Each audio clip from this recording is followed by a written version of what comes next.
Umayya মালিক, তুমি তোমার বন্ধুদেরকে বলে দাও আমি উত্তপ্ত জমিনের ভিতরে স্বেচ্ছায় শুয়ে যাইব, আমার হাত পা বাঁধার কোনো প্রয়োজন নাই।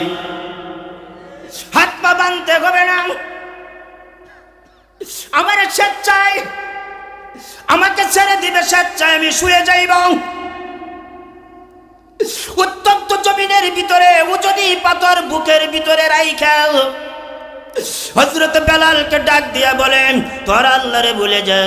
হযরত বেলাল বুকের ভিতরে চাপা থাকার কারণে উচ্চ আওয়াজ দিয়ে বলতে পারে না, জিহ্বাটা নাড়াই, বাহিরে একটু আওয়াজ আসে, ডাক দিয়ে বলে আহাদ আহাদ।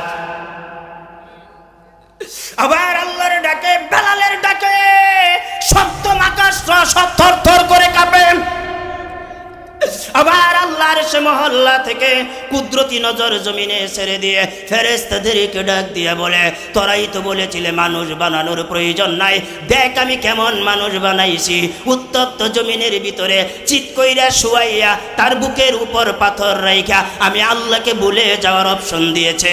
এই অপশনটা ডিলিট করে দিয়ে আমি আল্লাহকে ডাকার অপশনটা বেলাল ওপেন করে নিয়েছি। নবীজি সাল্লাল্লাহু আলাইহি ওয়াসাল্লাম আপনাদের মতো, যেমন আমি আব্দুল খালেক মনিরি কথা বলতেছি, আপনারা শুনতেছেন। নবীজি সাহাবায়ে কেরামদেরকে সামনে নিয়ে কথা বলতেছেন, ওয়াজ করেন, নবী নসিহত করেন, উপদেশ দেন, কোরআনের বাণীগুলি তাদের কাছে প্রকাশ করে দেন বিস্তার লাভ ঘটানোর জন্য। নবীজি সাহাবায়ে কেরামদের সম্মুখেই কথাগুলি বলছেন। নবীজির সামনে সাহাবীর ভিতরে উল্লেখযোগ্য সাহাবী হলেন হযরতে খাব্বাব রাদিয়াল্লাহু তাআলা, হযরতে আম্মার রাদিয়াল্লাহু তাআলা, হযরতে বেলাল রাদিয়াল্লাহু তাআলা। এই সাহাবীগুলি নবীজির কাছাকাছি বসা।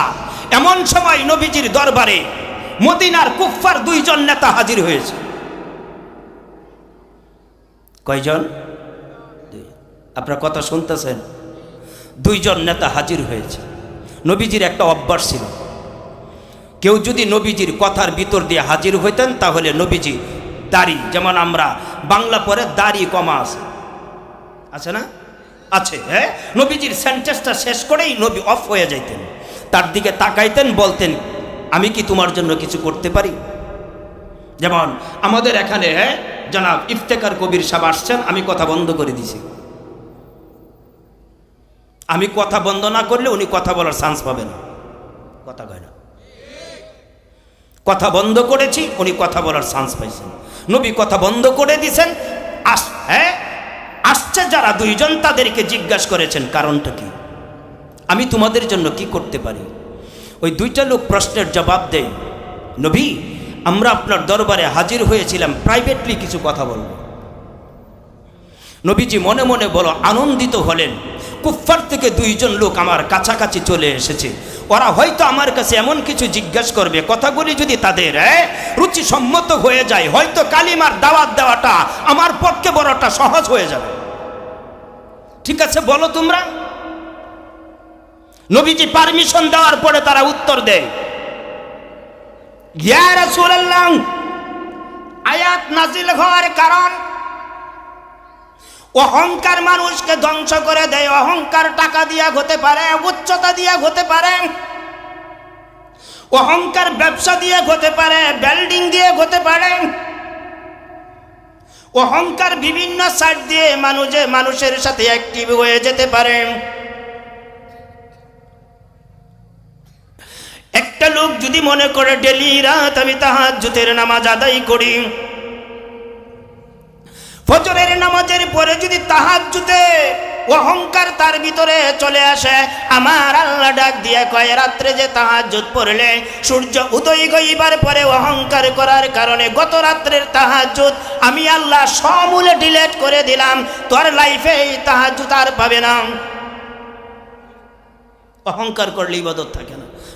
ইবাদত অহংকারের সব সময় 24 ঘন্টায় A to Z টাইম। ইবাদত অহংকারকে বলে I am very very sorry, তুমি থাকলে আমি থাকতে পারি না। এই জন্য অহংকার করলে মানুষ কোনোদিন উপরে যেতে পারে না। ওই মানুষটা সবসময় নিচেই যাইতে চায়। সেই দিকে লক্ষ্য করে ১৫০০ বছর আগে নবীজির সম্মুখে দুইজন কুফফার পাঠিয়ে দিয়ে অহংকারের বীজ এই পৃথিবী থেকে ধূলিসাৎ করে দিতে হবে, নাস্তে নাবুদ করে দিতে হবে। সেই দিকে লক্ষ্য করে আয়াত নাজিল করে বিশ্ব নবী দিয়া ট্রেনিং করালেন আমার আল্লাহ। এই কিয়ামতের আগে আনেওয়ালা মানুষগুলি যেন সুস্থ জীবন গড়াইতে পারে। এত বছরের ইবাদত, লং সময় আমি ইবাদতের সাথে অ্যাক্টিভ ছিলাম।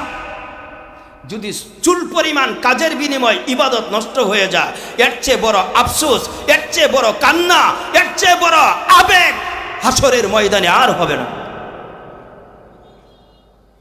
নবীজি ডাক দিয়ে বলেন, তোমরা প্রাইভেটলি কথা বলবে, আমি কি একটু একান্তে সরব? ওরা প্রশ্নের জবাব দেয়, নবী তুমি বসে থাকো, সরার কোনো প্রয়োজন নাই। তবে তোমার কাছাকাছি যে খাব্বাব, তোমার কাছাকাছি বেলাল, আম্মার এই সাহাবীগুলি তোমার সামনে বসে রয়েছে। এই সাহাবীগুলি, তোমার এই সহচরগুলি, তোমার এই বন্ধুগুলি বড় গরিব, দেখতেও বড় সুন্দর নয়। এদের ব্যাংক ব্যালেন্স নাই, এদের বিল্ডিং নাই, এদের কালার বেশি ভালো না, এদের টাকা পয়সা নাই, এদের বংশ সেমন তেমন নয়। এই মানুষগুলির সাথে আমরা মদিনার নেতাগুলি যদি এই মজলিসে বসে যাই, আমাদের প্রেস্টিজ বড় হ্যাম্পার হয়ে যাবে, আমাদের ইজ্জত বড় নষ্ট হয়ে যাবে। নবী, আমরা যদি তোমার কাছে বসতে চাই, তোমার কাছে আমাদের দরখাস্ত থাকবে, খাব্বাব আর বেলাল, আমার এই ধরনের সাহাবীগুলি এই মজলিস থেকে উঠাইয়া দিতে হবে। তোমার বলতে হবে, তোমরা একান্তে সরে যাও, আমার কাছে ভিআইপি মেহমান এসেছে। ওরে সরা, এদের সাথে বসা যাবে না।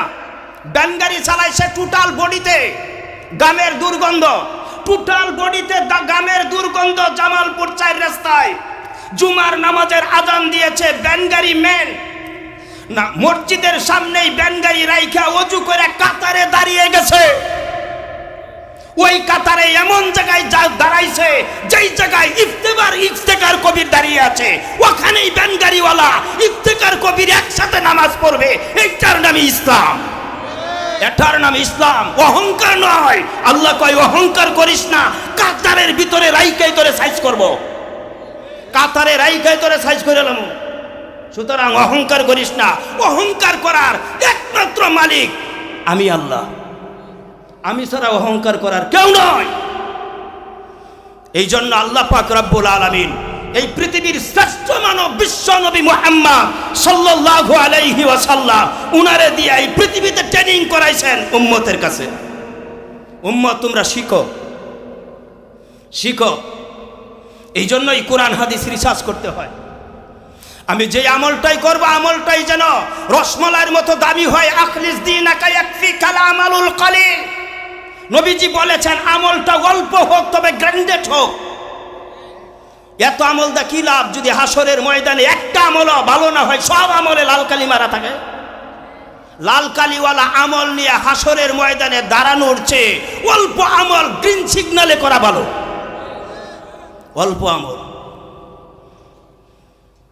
ব্যানগাড়িওয়ালা গাড়ি রাইখা ওযু কইরা জুমার দিন, কোথায় ইফতেকার কবির আর কোথায় ব্যানগাড়িওয়ালা? কাতারে দাঁড়িয়েছে, সেজদায় পড়ে গেছে। সুবহানা রাব্বিয়া আলা, কন্যাকা সুবহানা রাব্বিয়া। সুবহান শব্দের অর্থ হলো পবিত্র। সুবহান শব্দের অর্থ পবিত্র। ইফতেকার কবির সাহেবও বলে সুবহানা রাব্বিয়াল আলা, ব্যানগাড়িওয়ালাও বলে। এই দুইজনে বলার ভিতরে কোনো পার্থক্য নাই। একজন বাংলা আর একজন ইংরেজি এমন নয়, একজন হিন্দি আর একজন চাইনা এমন নয়। দুজন বলতেছে আল্লাহ তুই পবিত্র, ঠিক কিনা? আল্লাহ তুই পবিত্র। সেজদায় পড়ে পড়ে বলে আল্লাহ তুমি পবিত্র।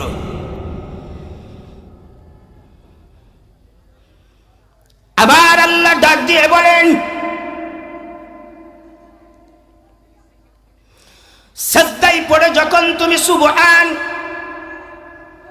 সুবহান সুবহান আর আরবিতে 5টা হরফ আছে কলকলার হরফ। কয়টা? 5টা। 29টা হরফের ভেতরে 5টা হরফ আছে কলকলা। এই ট্রেনিংগুলি আমরা দেই না, আমরা ট্রেনিং করেছি ইংরেজিতে, অঙ্কে, বিজ্ঞানে, আমরা ট্রেনিং করেছি সায়েন্স, আর্টস, কমার্স, কেমিস্ট্রিতে, আমরা ট্রেনিং করেছি দুনিয়া নিয়া, আমরা ট্রেনিং করেছি এই ভূমণ্ডল নিয়া ট্রেনিং। আল্লাহ যেই ভাষা দিয়া কথা বলবেন সেই ভাষার ভেতরে আমাদের ট্রেনিং নাই, সেই ভাষার ট্রেনিং এর জন্যই আজকে এখানে মাদ্রাসা হয়েছে। আরবিতে 5টা হরফ আছে কলকলার, একটা হরফ সুবহানের ভিতরে আছে বা। তো কথা কয়নি বা। এটা বলার সময় যদি কেউ বলে সুবহানাল্লাহ তাহলে পড়া অশুদ্ধ হবে। হুজুরগুলি কথা কয় না, সুব এমন করলে পড়া অশুদ্ধ হবে, বলতে হবে সুব কলকলা সুব হানাল্লাহ। আরবিতে 2টা হরফ আছে, একই নাম, তবে উচ্চারণের বেলায় 2 জায়গায় চলে যাবে, হা আর একটা হলো হা। দেখো তো কথা কয়নি। আরবি 29টা হরফের ভেতরে 2টা হরফ একই উচ্চারণ, বলার সময় একই রকম বোঝা যায়, তবে একটা বাড়ি সপ্তম আকাশে, আরেকটার বাড়ি সপ্তম জমিনে। একটা হা আর একটা হলো হা। আরবিতে 2টা হরফ আছে, বলার সময় বোঝা যায় একটা হলো কফ আর একটা হলো কাফ। এই ট্রেনিংগুলি আমরা দেই না। সাজদাই পড়ে যখন বলতেছে সুবহানা রাব্বিয়াল আলা, সুবহানা রাব্বিয়াল আলা, আমার আল্লাহর শাজিম থেকে কুদরতি নজর জামালপুর 4 রাস্তায় ছেড়ে দিয়েছে।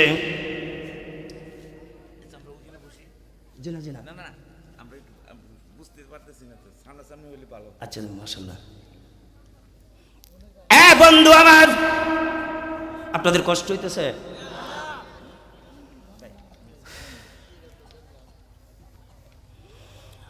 বন্ধু আমার, সুবহানা রাব্বিয়াল আলা, সুবহানা রাব্বিয়াল আলা, এইভাবে যখন আল্লাহকে ডাকতে শুরু করে দিয়েছে, আমার আল্লাহ আরশে মহল্লা থেকে ডাক দিয়ে কয়, বান্দারে, নামাজে ঢোকার আগে তোর গুনাহ ছিল, অন্যায় ছিল, অপরাধী ছিলে, তোর বডির ভিতরে গুনার দুর্গন্ধ আসতো, এরপরেও তুই আমি আল্লাহকে এত ভয় করলি, গাড়িটা রাইখা ওযু করলি, মসজিদে ঢুকে গেলি, আমি আল্লাহরে কোনোদিন দেখস নাই তবে বিশ্বাস করেছস, ঠিক কিনা? আল্লাহকে আমরা দেখি নাই, বিশ্বাস করি ফজরের মালিককে, মাঘে রমজানের চাঁদ উঠলে ওই মাসের মালিককে, সেহরি খাওয়ার মালিককে, ইফতার করতে হবে সলিড সময়ে এই সময়ের মালিককে।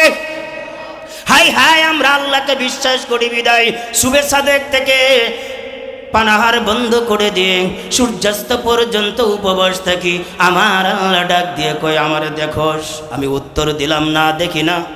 বিশ্বাস করোস? আমি বললাম বিশ্বাস করি বিদায়ী তো মাবুদগম সারাদিন এই অবস্থায় ছিলাম, তুমি না বলেছ সুবে সাদেক থেকে নিয়ে সূর্যাস্ত পর্যন্ত উপবাসের নাম তুমি আল্লাহ রোজা বলে রেখেছ, সিয়াম বলে রেখেছ। এইটা পালন করোনার্থে আমি আমার লাইফটা এই মাঘের রমজানের সাথে বিলীন করে দিয়েছি।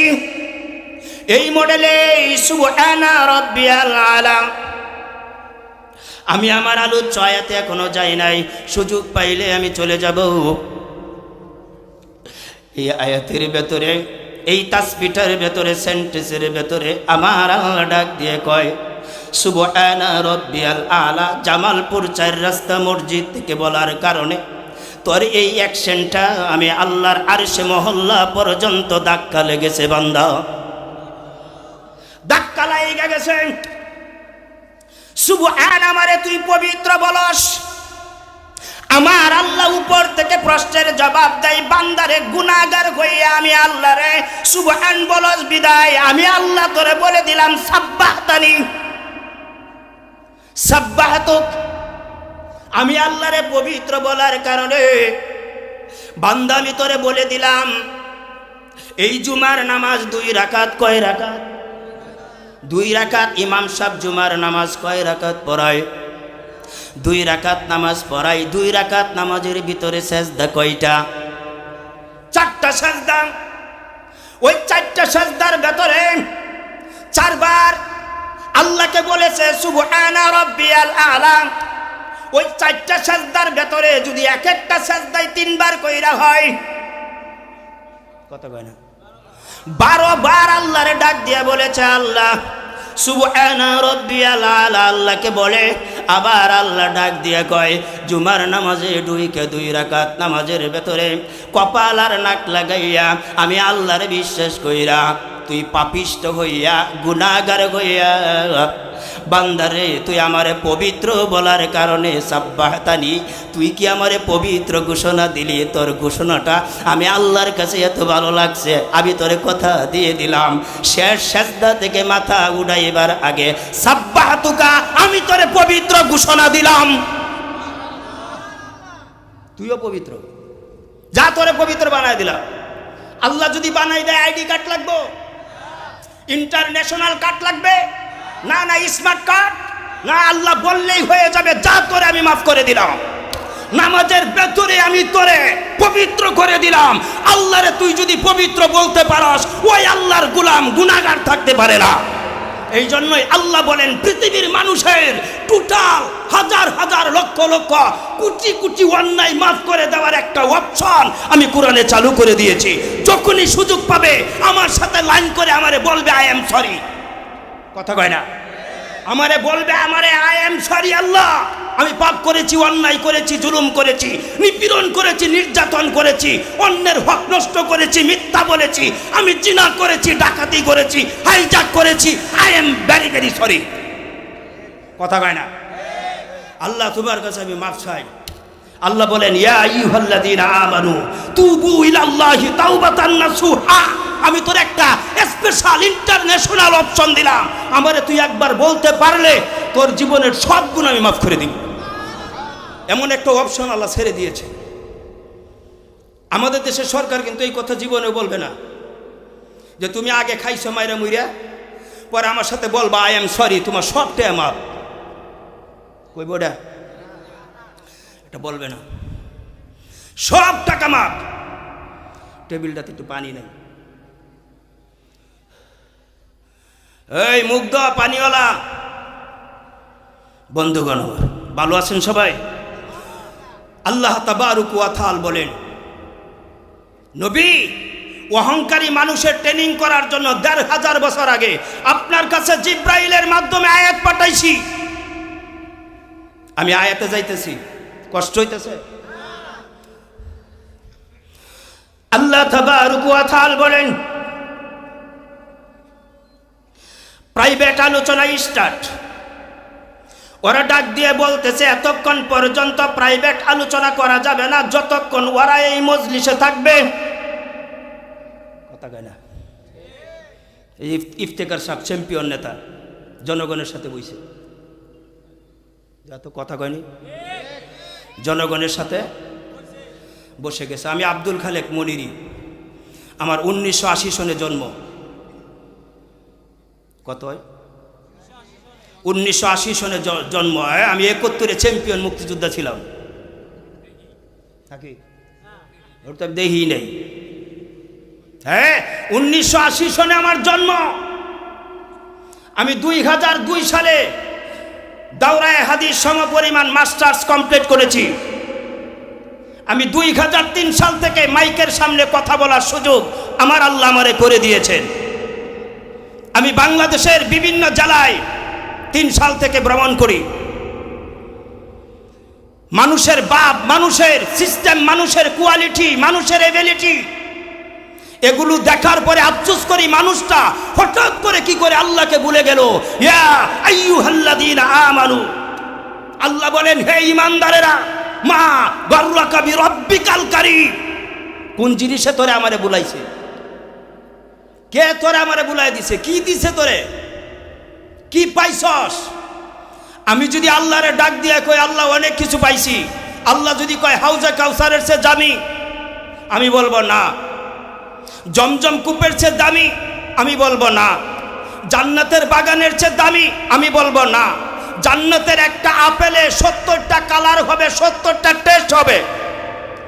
একটা আপেলে আপনি কামড় দেওয়ার সময় 70টা টেস্ট আপনার জিহ্বারে বলবে তুই কি আরাম পাইছিস। জিহ্বা জিহ্বা বলবে থ্যাংক ইউ, কথা কয় না।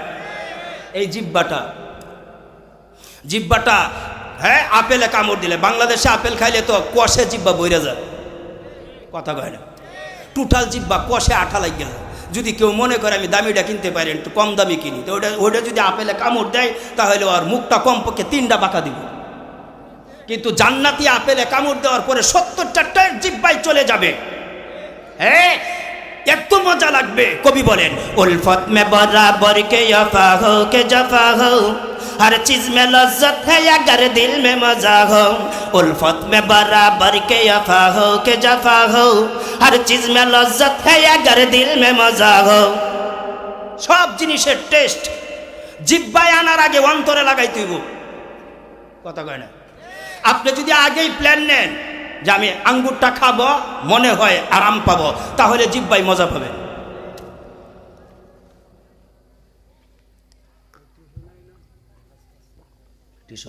কষ্ট হইতেছে আপনারা মাঝে মাঝে পানি দিত। আচ্ছা ধন্যবাদ। বন্ধুরা আমার, নবীজি ডাক দিয়া বলেন প্রাইভেট কথা বলো। নবী এই গরিব মানুষটির উড়ান প্রেস্টিজ হ্যাম্পার হয়। আপনারা কথাটা শোনার পরে দুঃখ লাগতেছে না? উড়ান কারে উড়াইতো? বেলাল রে, খাব্বাব রে, আম্মার রে।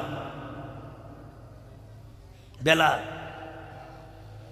উমাইয়ার কৃতদাস, টাকার কিনা গোলাম। উমাইয়া যা কয় বেলাল তা মানে, যা বলে তা মানে।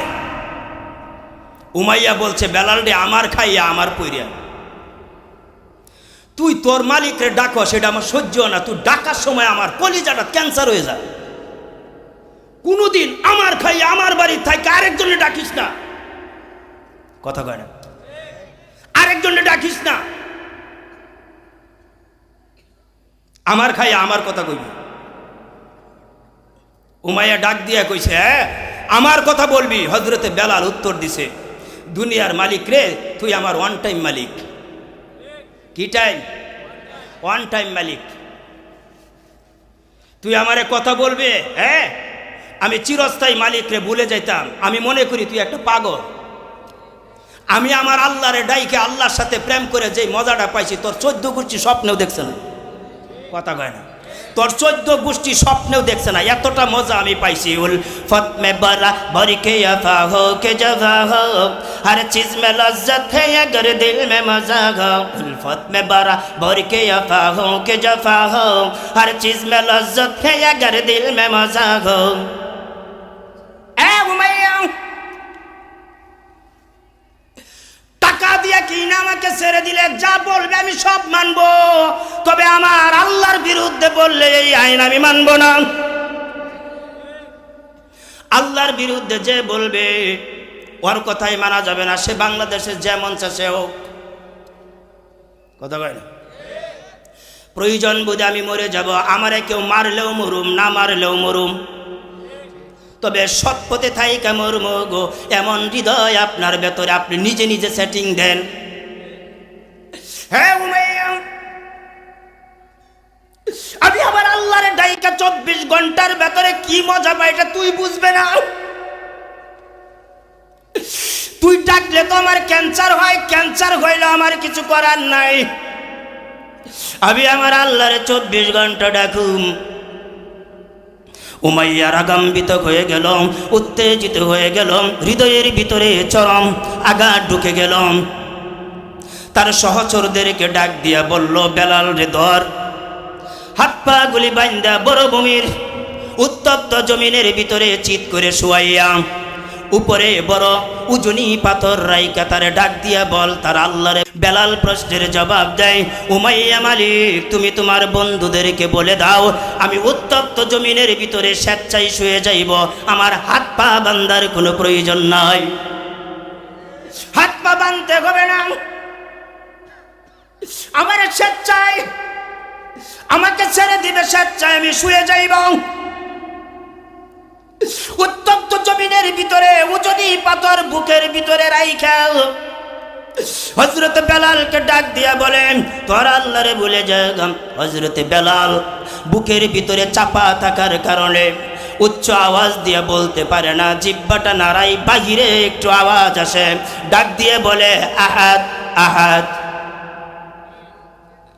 আবার আল্লাহর ডাকে, বেলালের ডাকে সপ্তম আকাশ সব থরথর করে কাঁপে। আবার আল্লাহর সে মহল্লা থেকে কুদরতি নজর জমিনে ছেড়ে দিয়ে ফেরেশতাদেরকে ডাক দিয়ে বলে, তোরাই তো বলেছিলে মানুষ বানানোর প্রয়োজন নাই, দেখ আমি কেমন মানুষ বানাইছি। উত্তপ্ত জমিনের ভিতরে চিৎ কইরা শুয়াইয়া তার বুকের উপর পাথর রাইখা আমি আল্লাহকে ভুলে যাওয়ার অপশন দিয়েছে, এই অপশনটা ডিলিট করে দিয়ে আমি আল্লাহকে ডাকার অপশনটা বেলাল ওপেন করে নিয়েছি। হ্যাঁ বন্ধু আমার, এই বেলালকে মজলিসতে উঠান, ওর সাথে বসা যাবে না। তার কারণ হলো তার দামি বাড়ি নাই, গাড়ি নাই। আছে হযরত বেলালের দামি বাড়ি নাই, গাড়ি নাই। আফ্রিকার মানুষ দেখতে বড় বেশি বড় ভালো দেখা যায় না, ঠিক কিনা? দেখতে বড় ভালো দেখা যায় না। এই মানুষটার সাথে আমরা নেতৃস্থানীয় লোকগুলি বলে যায়, বসে যায়, আমাদের প্রেস্টিজ হ্যাম্পার হয়ে যাবে, এদেরকে এখান থেকে আউট করেন, খাব্বাবরে আউট করেন। খাব্বাব তো এমন সাহাবী ছিলেন যেই সাহাবী আল্লাহকে মানে কেন, বিশ্ব নবীকে ভালোবাসে কেন, তাকে শাস্তি দিতে যায় এমন শাস্তি দিয়েছে, টোটাল বডিটা আগুনের উত্তপ্ত শেক দিয়ে টোটাল বডি পুড়ে গিয়েছে। হযরতে খাব্বাবের বডি থেকে ব্লাড, হযরতে খাব্বাবের বডি থেকে ক্যালসিয়াম আগুন দিয়ে পোড়ার কারণে টকবক করে পড়তে পড়তে জ্বলন্ত আগুন নিভে গেছে। টোটাল বডির ভিতরে আগুন দাউ দাউ করে জ্বলে। হযরতে খাব্বাবরে ডাক দিয়া বলে, এখনো সময় আছে, বইলা যাও। হযরতে খাব্বাব প্রশ্নের জবাব দেয়, আরো টেস্ট, আরো আমার কাছে মজা লাগছে, আরো আমার কাছে ভালো লাগছে, আমার আল্লাহকে ডাকার সুন্দর সিস্টেম তোরা করে দিলে। আমি এইটার ভিতরে পইরা আমার আল্লাহরে ডাইকে আমি বড় আরাম পাইতেছি, আমি বড়, আমার মাঝে বড় টেস্ট লাগতেছে। হে বন্ধু আমার, এই মানুষগুলি তাড়াইয়া দিতে হবে কুফফার নেতাদের দাবি। এবার বিশ্ব নবী মুহাম্মদ সাল্লাল্লাহু আলাইহি ওয়াসাল্লাম কুফফার দুইজন নেতাকে ডাক দিয়ে বললেন, যাও, আমি তোমাদের অপশন গ্র্যান্ডেড করে নিলাম, ওদেরকে মজলিস থেকে বিতাড়িত করে দিব, ওদেরকে তাড়াইয়া দিব, ওদেরকে এই জায়গায় রাখবো না, ওদেরকে সরাইয়া তোমাদেরকে এই জায়গায় বসতে দিব। এদের সাথে বসলে যদি তোমাদের প্রেস্টিজে হ্যাম্পার হয়, তাহলে এই গরিব মানুষগুলি এই জায়গায় রাখবো না। নবী মনে মনে এমন একটা পরিকল্পনা করলেন, এখন পর্যন্ত বাস্তবায়ন করেন নাই। এমন নবীজি সিদ্ধান্ত নিলেন, যদি এমনটাই হয় ওদেরকে সরাইয়া দিয়া ওই মানুষগুলির সাথে কথা বলার পরে মানুষগুলি যদি, ওই নেতাগুলি যদি আমার কমন মানে, আমি হয়তো তাদেরকে কালিমার দাওয়াত দিব, ওরা সাহাবী হয়ে যাবে, এরপর দুই দল আমি একত্রিত করে দিব। এই সিদ্ধান্তের উপরে নবী যাবেন, সিদ্ধান্ত নিয়েছেন, এখনো কমপ্লিট করেন নাই। এমন সময় এই বেয়াদবের বাচ্চারা ডাক দিয়ে বলে, নবী গো, তুমি মুখে বললে একান্তে সরাইবে, মুখে বললেই মেনে নিতে পারি না, কাগজ আর কলমের ভিতরে লেখা দিবা গরিবদের সাথে বড় লোক বসতে পারে না। হ্যাঁ, কাগজের মধ্যে লিখে দিবা, প্রমাণ থাকতে হবে, ভবিষ্যতে এটা তুইলা ধরুন, কথা কয় না, ভবিষ্যতে এটা তুইলা ধরুন। হ্যাঁ, রিমান্ডে নিয়ে এমন শাস্তি দেয়, মিথ্যাটি সত্য কথা কয়, মিথ্যাটি সত্য বলবে, না হয় রিমান্ড আরো বাড়াবো। পরে বেড়া চিন্তা করে দেখে এত বড় বাল্বের তাপ দেয়, হ্যাঁ মজক দি গইলা যাইতেছে, এই কথাটা বলার পরে দিদি সাইরা দেয়, পরে বেড়া হ্যাঁ আগর বাগর সব কয়। কাগজে লিখে দেন, ওদের দাম নাই আমাগোর দাম আছে, লেন ওগোর দাম নাই আমাগোর দাম আছে। এই দুই শয়তান গেছে ইসলামের ক্ষতি করার লাগি, কথা কয় না? কুফফার নেতা এই দুই শয়তান গেছে ইসলামের ক্ষতি করতো। এই যে ইসকন সংগঠন আছে না, মানুষটি ঘুমাইতেছে নাকি? ইসকন সংগঠন হ্যাঁ আছে, চিন্ময় দাস গত কয়েকদিন আগে উকিল মাইরা লাইছে, আইনজীবী হ্যাঁ মাইরা ফেলাইছে। কত বড় নেতা, মুসলিম আইনজীবী মাইরালা, হ্যাঁ টিকে থাকবো, হ্যাঁ টিকবে। এটা ইসলামের ভেতরে, কোরআনের ভেতরে, আল্লাহর বিধানে, বিশ্ব নবীর আদর্শে প্যাচ লাগাইবার জন্য এই এই কুত্তার বাচ্চা নাজিল হয়েছে। এরে বাংলাদেশের জমিনে সাইজ করতে হইব, মাথা উঁচু করে যেন দাঁড়াইতে না পারে। এমনি ইসলাম গুছায় রাখা বড় কঠিন, এটার ভিতরে হ্যাঁ আবার জন্ম নিছে, কথা কয় না? ওইটা আবার জন্ম নিছে। ইসকন সংগঠন সারা বিশ্বে সাপ্লাই 3টা রাষ্ট্রে নাই, এদের সদস্য এখন পর্যন্ত 1 মিলিয়ন হয়ে গেছে। ওরা টার্গেট, এদের কার্যক্রম, এদের সিচুয়েশন, এদের সিস্টেম, ওদের কোয়ালিটি হলো এই বিশ্ব থেকে কোরআন বাদ দিতে হবে। এই টার্গেটের উপরে ওরা চলতেছে। গুগলে যাইবেন, সার্চ দিবেন, হ্যাঁ টোটাল ইতিহাস পড়বেন, পড়ার পরে দেখবেন এদের হ্যাঁ এটা 1966 সনে এই ইসকন সংগঠন সাপ্লাই আমেরিকার জমিনে, কথা কয় না? 1966-তে আমেরিকার জমিনে ইসকন সংগঠন সাপ্লাই। ওখানতে আইতে আইতে আইতে আইতে এই বাংলাদেশে আইছে। বাংলাদেশে আইয়া কিছুদিন পর্যন্ত রসমালাই খাইতে খাইতে খাইতে খাইতে কত কয়েকদিনের ভেতরে এরা মাথা চারা দিয়া উঠছে। বাংলাদেশে 95% মুসলিম কান্ট্রির ভেতরে, মুসলমানের ভেতরে, কোরআনের ভেতরে, আল্লাহর আইনের ভেতরে তুই চিন্ময় দাস দাঁড়িয়ে থাকার সুযোগ পাবে না। সুতরাং তছনছ করে দিতে হবে। কুফফারদের দুই নেতা ওখানে দাঁড়িয়েছে। নবীজির ইসলাম যেন সাপ্লাই না হয়, মদিনায় যেন শেষ হয়ে যায়। কাগজও লেহেন,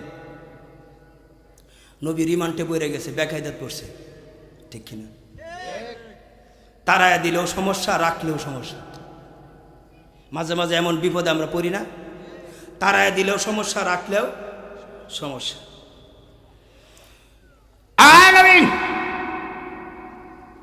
এই যে কাগজ আর কলম, কাগজ আর কলমের কলম দিয়া লিখবেন আর বলবেন,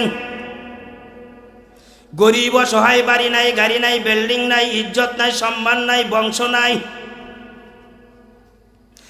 এই মদিনার জমিনে কোনো পদ নাই। এই মানুষগুলির সাথে পদোন্নতি মানুষগুলি বসলে বড় প্রেস্টিজে হ্যাম্পার হয় শিরোনাম লেখা। কাগজ আর কলমের ভেতরে আমাদেরকে জমা দিবেন, তারপর আমরা আপনার সাথে বইসা কথা বলবো। নবীজির অন্তরটা একবারে তছনছ হয়ে গেছে। আমি কেমনে বলি বেলাল উঠতে যা, এই কথাটা বলা সম্ভব? কাব্বাব রে তুই চইলা যা, তোর শরীরের গন্ধের ঠেলা ওরা বসতে পারতেছে না, একটু আউট হয়, এই কথা বলা নবীর পক্ষে সম্ভব? সম্ভব না। নবীর পক্ষে এই কথা বলা সম্ভব না। নবীর চোখের পাতাগুলি ভিজে গেছে। কাগজ আর কলমে আমি বেলাল, খাব্বাব, আম্মারের মতো এই সাহাবীগুলির নাম কেমনে লেখি আমার মজলিসতে তোরা বিতাড়িত, আমার মজলিস থেকে তোরা বিতাড়িত, আমার মজলিস থেকে তোরা বিতাড়িত। আমি এই কথাটা কিভাবে কাগজের ভিতরে লিখি? ওয়ালাম তাতরুদিল্লাযীনা ইয়াদউনা রাব্বাকুম বিল গাদাতি ওয়াল আশি।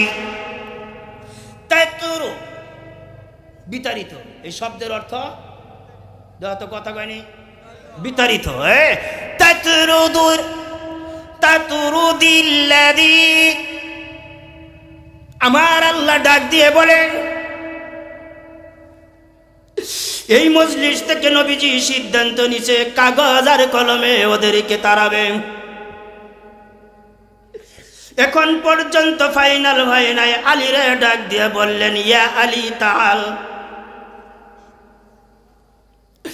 আলী কাছাকাছি চলে গেছে, কাগজ আর কলম আন। আমি কাগজ আর কলমে খাব্বাব, আম্মার আর বেলালের নাম লেখ। এদেরকে মজলিস থেকে বিতাড়িত করব। কথাগুলি মন নবীজির হৃদয়ের ভিতরে রাখলেন, প্রকাশ করেন নাই। চোখের পাতাগুলি ভিজে গেল। আমার আল্লাহ উপর থেকে দেখলেন। আল্লাহ নবীজির দিকে তাকাইয়া এবার আমার আল্লাহ সিদ্ধান্ত নিলেন, আমার বন্ধু যদি খাতার কলম দিয়া খাতার ভিতরে খাব্বাব, আম্মার, বেলালের নাম লেখেই ফেলে, যদি লেখাই ফেলে, নবীজির সিগনেচার ঢুকে যায়, ডিলিট করার সিস্টেম আছে। ঘুমাইতেছে? নবীজির সিগনেচার ডিলিট করার সিস্টেম নাই। নবী যদি লেখা বলা তাহলে ওকে হয়ে গেছে। সারা জিন্দিগি বেলাল, খাব্বাব আর আম্মার কাঁদবে, আর তাদের কান্নার কারণে আরশে মহল্লা কাঁদবে। আমার আল্লাহ দেখলেন কাগজ আর কলম যদি আলী লয়া যায় আর নবী সিগনেচার মাইরা দেয়, কাজ ওকে। এমন সময় আমার আল্লাহ ডাক দিয়ে কয়, জিব্রাইল রে, জিব্রাইল, বন্ধু আলীরে অর্ডার করেছে কলম আর কাগজ আনার জন্য। বন্ধু সিগনেচার মেরে দিলেন। আম্মার, বেলাল, খাব্বাবের প্রেস্টিজ এতটাই নষ্ট হবে। ওদের প্রেস্টিজ যদি নষ্ট হয়, আমি আল্লাহর কুদরতি অন্তরের ভিতরে আঘাত লাগবে রে জিবরাইল। তুই তাড়াতাড়ি করে আয়াত নিয়া নবীজির দরবারে হাজিরে হয়ে যা। মদনী জিন্দিগির ঘটনা। আল্লাহ আয়াত দিলেন, জিবরাইল নবীজির সামনে হাজির হয়ে গেলেন। আসসালামু আলাইকুম ইয়া রাসূলুল্লাহ। নবীজি তাকাইয়া দেখেন হযরত জিবরাইল। নবীজি তাকাইয়া দেখেন জিবরাইল হাজির হয়েছে। আল্লাহর নবী জিজ্ঞেস করলেন, কাইফা হাল ইয়া আখি জিবরাইল। হযরত জিবরাইল আলাইহিস সালাম নবীকে সালাম দেওয়ার পরে নবীজি সালামের উত্তর দিলেন। সালামের লেনদেন হয়ে যাওয়ার পরে আয়াতটা নবীজির সামনে ছেড়ে দিলেন। নবীজি দেখেন আমার আল্লাহ উপর থেকে বলে দিলেন, ওয়ালা তাতরুদিল্লাযীনা ইয়াদউনা রাব্বাহুম বিলগাদাতি ওয়াল আশি ইউরিদুনা ওয়াজহাহু মা আলাইকা মিন হিসাবিহিম। হযরত জিবরাইল নবীজির সামনে আয়াত নিয়ে হাজির হয়ে গেলেন। নবীজি আয়াতের ভিতরে দেখেন ফাঁস শব্দটা আমার আল্লাহ বলে দিয়েছেন। নবী গো, প্রয়োজন বোধে এই দুই নেতারে মজলিস থেকে গালে থাপ্পড় দিয়ে বের করে দেন।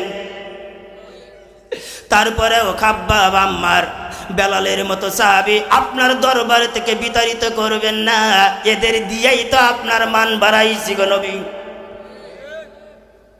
এরা ইসলামের কান্ডারি, এরা জীবনটা উৎসর্গ করে দিয়েছে। এদের জন্যই তো আজকে ইসলামের মান মর্যাদা আমি আল্লাহ বাড়াইতেছি। নবী গো, এদের দাম বাড়তে বাড়তে আরশে মহল্লা পর্যন্ত এসে গিয়েছে। নবী রে আবার আল্লাহ ডাক দিয়ে বলেন, ওগো নবী, তুমি কেমন বেলাল রে মজলিস থেকে বিতাড়িত করবে? যেই বেলাল একবার যদি আজান না দেয়, আমি আল্লাহ প্রশ্নের জবাব দেই। আমি আল্লাহ বলি, নবী মদিনার জমিনে কেন আজানের ধ্বনি নাই? নবী প্রশ্নের জবাব দেয়, আজান তো হচ্ছে। আমার আল্লাহ উত্তর দেয়, যতক্ষণ পর্যন্ত হযরত বেলালের কণ্ঠ না আসবে এতক্ষণ পর্যন্ত আমি আল্লাহ আজান শুনি না। এতক্ষণ পর্যন্ত আমি আল্লাহ আজান শুনি না। বন্ধুগণ আমার, এই জন্য অহংকার হৃদয় থেকে চিরদিনের জন্য আউট করে দিব ইনশাআল্লাহ। যে আবাদতি করবেন, যেই কথাই বলবেন, যেই ব্যবহার সাপ্লাই দিবেন, যেটা আপনার কাছ থেকে প্রকাশ ঘটাবেন, সেটার ভেতরে কোনো অহংকার রাখবেন না। আমি দান করেছি এই কথা বলবেন না। আমি অমুক প্রতিষ্ঠানের সভাপতি হয়েছি, অহংকার করা যাবে না। যদি অহংকার করেন, এই সভাপতির ভেতরে গজব আসবে। এই জন্য অহংকার মুক্ত জীবন গড়ানোর সুযোগ আল্লাহ আমাদেরকে দান করুন, বলেন আমিন।